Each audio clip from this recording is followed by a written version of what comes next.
പ്രഭ ചേച്ചി ഞാൻ ഇറങ്ങാം. ഇറങ്ങിക്കോ, വീട്ടിൽ കാണാം. സിസ്റ്ററിന്റെ റൂംമേറ്റിനെ ഈടായിട്ട് എന്തൊക്കെയോ ഒരു മാറ്റം ഉണ്ടല്ലോ, ശ്രദ്ധിച്ചായിരുന്നു? അന്നു അവളൊരു പയ്യനുമായിട്ട് ഇഷ്ടത്തില്ല.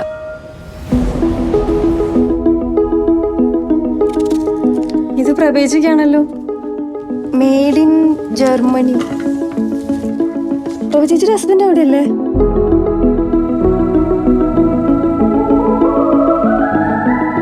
लास्ट टाइम कभी फोन किया था उसने?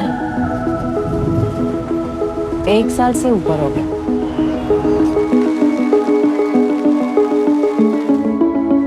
അച്ഛൻ വിളിച്ചേച്ച് വീട്ടിലോട്ട് വരാൻ പറഞ്ഞു. ഞാൻ ചെന്നപ്പോഴത്തേക്ക് അവർ കല്യാണമൊക്കെ നിശ്ചയിച്ചു കഴിഞ്ഞായിരുന്നു. ഷിയാസെ, നീ ഭാവിയെ പറ്റി ചിന്തിക്കാറുണ്ടോ? ഇഷ്ടത്തിലായ അന്ന് തൊട്ട് എനിക്കുണ്ട് പേടി.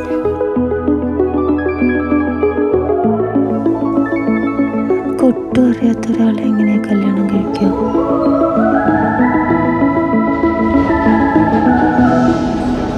കൊണ്ടൊന്നും പറ്റുമെന്ന് തോന്നുന്നില്ല.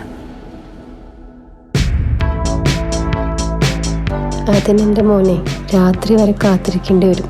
പക്ഷേ തൽക്കാലത്തേക്ക് ഞാൻ ഈ മേഘത്തിൻ്റെ കയ്യിൽ കുറച്ച് ഉമ്മ കൊടുത്തു വിട്ടാലോ?